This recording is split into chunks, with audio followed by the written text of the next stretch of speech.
and welcome back to Free Fridays. This is Jason Ricci, and today we're going to be talking about tongue slaps. Pow. So somebody asked me recently, what's the difference between tongue slapping and tongue blocking? You do a tongue slap when you're tongue blocking, and all a tongue slap is playing a little bit of a chord or a partial chord or just a grouping of notes, doesn't even have to be a real chord, and then putting your tongue on and either getting one note or a couple notes. So what I'm going to do is be putting my mouth over holes 1 and 2. Then I'm going to block hole 1 and play hole 2 out of the right hand side of my mouth.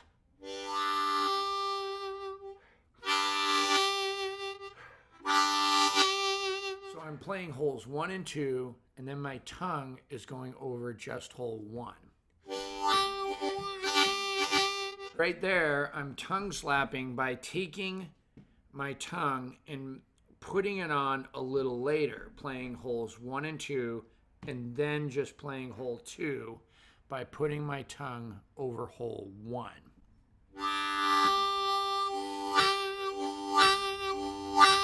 Now, if I do this with any degree of force, I get a kind of percussive sound.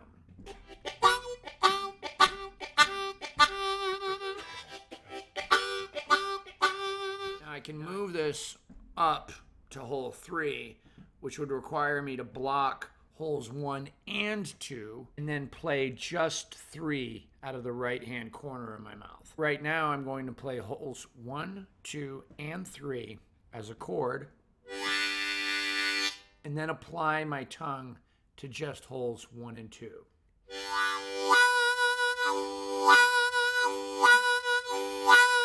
This is one of the ways that you can get that percussive sound when you're moving up and down the harmonica.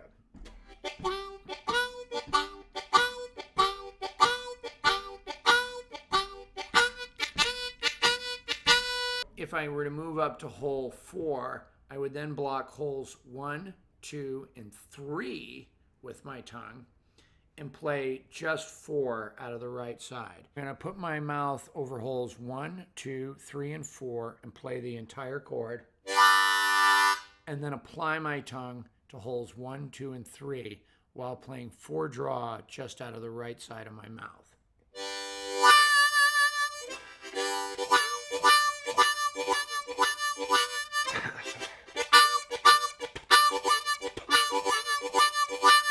I could also allow 1 in, 1 draw, and 4 in, and just block holes 2 and 3. That's an octave split. We call them splits. So that's a 2-hole split using the 1 draw and the 4 draw.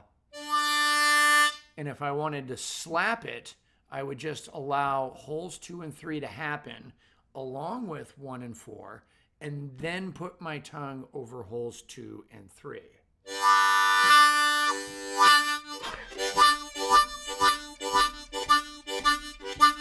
So if I do this rapidly, I get this sound. That's when I exhale. Or if I were to just do a slap, I'd play holes 1 blow, 2 blow, 3 blow, and 4 blow, and then put my tongue over holes 2 and 3 while exhaling.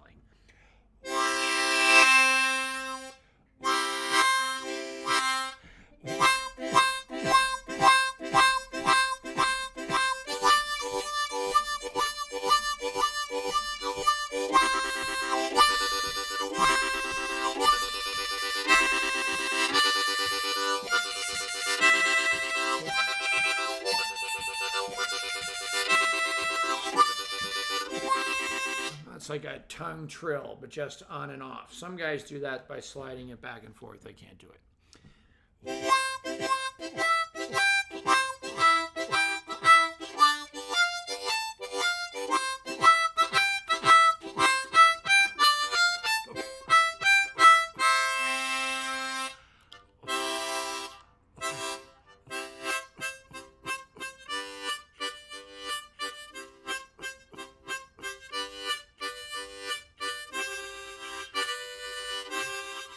accordion imitation. That is a tongue slap. So anytime you're playing an octave or a single note, all you have to do to get that nice shuffled drum sound, because what you're doing is imitating the sound of a shuffle drum. You know, if you're playing blues, you could use different rhythms, but like on a shuffle, on a blues shuffle.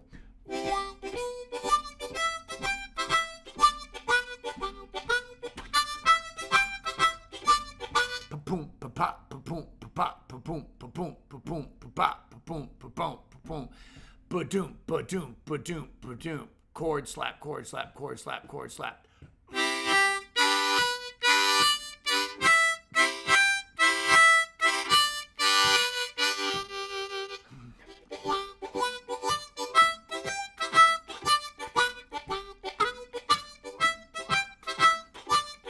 If I know where the octaves are, most of them are 2 holes apart.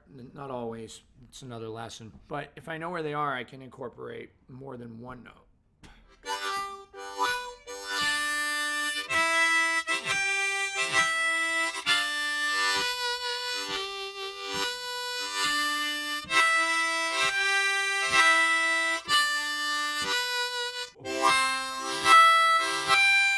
Up and down. If I want to learn it first, grab one hole, like take the 3 draw, block 1 and 2, play holes 1, 2, and 3 first, and then slap your tongue on. And the quicker you do it, the more percussive the sound is, because I could do it slower.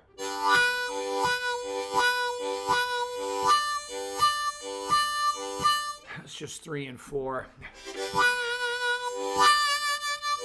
But if I give it a little, it'll go. That's just that barely, barely, barely a chord.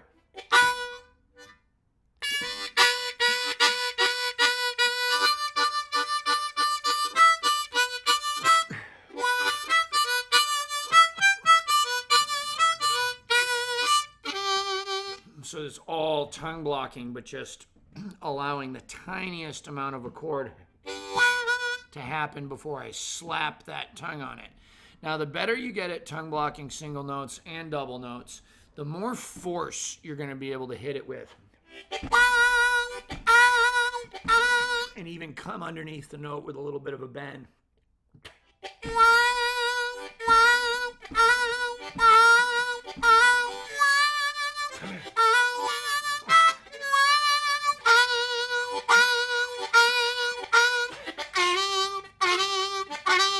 Some of the time when I'm playing like jazz or really pretty country music or folk music or R&B, I'm lip pursing and I'll slide under that note bending.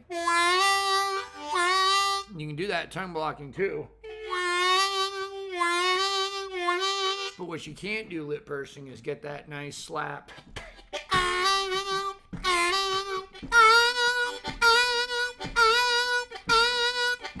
That little chord in there. You can fake it all you want, lip pursing, but it'll never sound quite the same. I really like the sound of the tongue block single note for blues. There's sort of it's not about having a bigger tone to me, as much as it's about sort of a begging quality, especially on the 3 draw.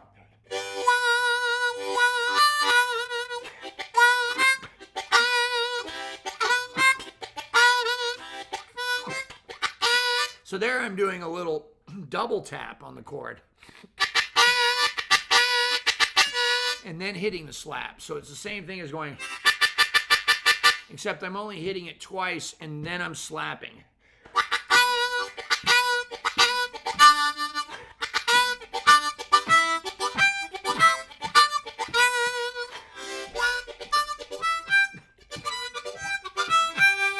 It's very cool. You can do this anywhere up and down the harp.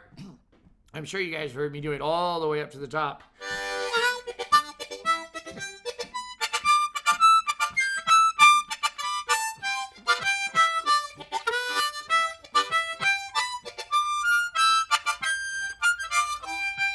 It's very, very fun. It's very addictive.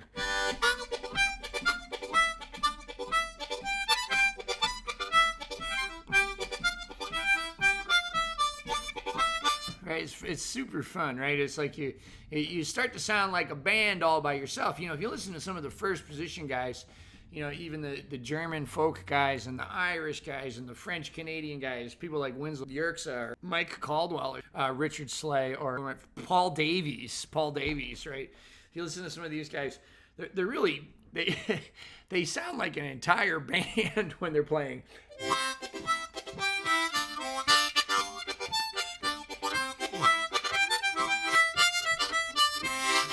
It's really one of the things that harmonica it's very unique to harmonica, right? It's like an accordion, but you got the single notes, you got the chords happening, and a lot of that's just with these delayed tongue block things. But you got to start simple, pa-top, pa-top, pa-top. So maybe take like 2 draw, 3 draw, 4 draw. Maybe start there.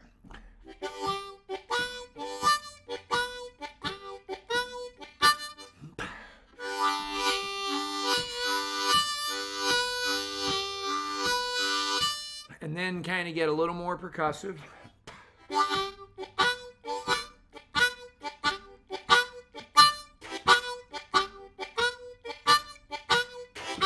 Now remember, if you're having a hard time doing this, just go back to just basic tongue blocking and get good at that. And then the more confident you get with the embouchure, say you're a lip purser and you're just learning to tongue block, the more comfortable you get with the tongue block embouchure, the easier this is going to come. Really, like with anything, sometimes it's frustrating, but once you start to find something that's fun about it, which I hope this video shows you, this is one of the really fun things about tongue blocking single notes or octaves, but especially single notes, because you really can't do this type of thing lip pursing. Take, for example, the Sonny Boy lick. You just can't. I was trying to lip purse it there.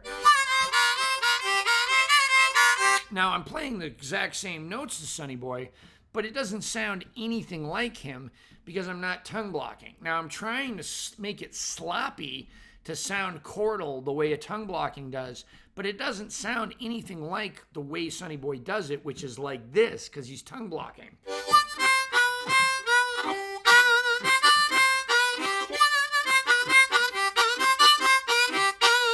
So you get that nice percussive sound. You can fake it down on the bottom, lip pursing,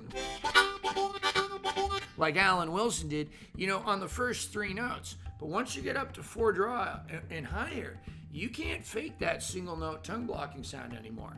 So, this is a great way to learn how to play, whether you're on hole 1 or on hole 5. I know Dennis Grundling, tongue blocks the wood when he plays, or the plastic, or whatever you want to call it. So when he's playing 1 blow or 1 draw, his tongue is sitting on the wood. So you might be asking yourself, well, what's the purpose of that? Well, maybe it doesn't change the sound all that much. I think Dennis would tell you it does in terms of tone, but I think that's arguable. But one thing it does do for him, no matter what, is he doesn't have to switch embouchures. He doesn't have to go from lip pursing to tongue blocking. So that's incredible. Right, so that's a huge reason to commit to one embouchure, whether it's lip pursing or tongue blocking, and learn how to do everything both ways, right? But, there's certain things with each embouchure that, see my video, it's linked below, on the difference between tongue blocking and lip pursing, right? There's different things that both embouchures offer, and both of them are legitimate. But, you're never going to get that perfect slapping sound lip pursing, guys. I'm sorry to tell you. On certain holes and certain licks, you're just going to have to tongue block. And this is how you do it with the tongue slaps. Thank you very much, guys. I'll see you next Friday. Bye. Thank you, everybody, for tuning in to Free Fridays right here on YouTube. Subscribe today. Click the subscribe button for hundreds of free harmonica lessons. If you like what I'm putting down and you'd like to support the cause, go the extra mile, be sure to visit my Patreon page. Patreon patrons, thank you very much. You're making these lessons an absolute priority in my life. No matter how busy I get, a free lesson happens every Friday. For as low as $1 a month, that's 25 cents a lesson, you can become a Patreon patron. If you're doing a little better and you can donate more, that's great. Every time you become a Patreon patron, you're helping somebody else out there that doesn't have a credit card, that doesn't have $1 a month, to continue to get free harmonica instruction and much, much more. Remember, we got product reviews here on this channel. We do videos on addiction and bipolar disorder. We got blues stories. We got performance videos and everything right here on Jason Ricci's YouTube. Subscribe today. I'd like to thank Hohner Harmonicas, and I'd like to thank Blue Moon Harmonicas, making custom parts for any harmonica that you might have at home. Blue Moon has got you. The Lone Wolf Blues Company, pedals, amplifiers, microphones, you name it, much more. Right here out of Louisiana, the Lone Wolf Blues Company is bringing you the best in customer service for almost any kind of amplified blues harmonica needs that you may have. Speaking of amplifiers, Harp Gear amplifiers, check them out. The very best Harp Gear, right out of Ocala, Florida. I got a website, www.mooncat.org. Check me out on mooncat.org. I got tour dates happening all over the place. I'm going all over the country this year, playing tour dates with J.J. Appleton, with Damon Fowler, with J.P. Soares, with my own band, with Joe Crown, all kinds of people. www.mooncat.org. T-shirts, lesson information, all of that. Thank you guys so very much for tuning in. We do this every single Friday, and then every now and then I throw you some more stuff right here at Jason Ricci's YouTube. A Mooncat, love and appreciate all y'all. Thank you.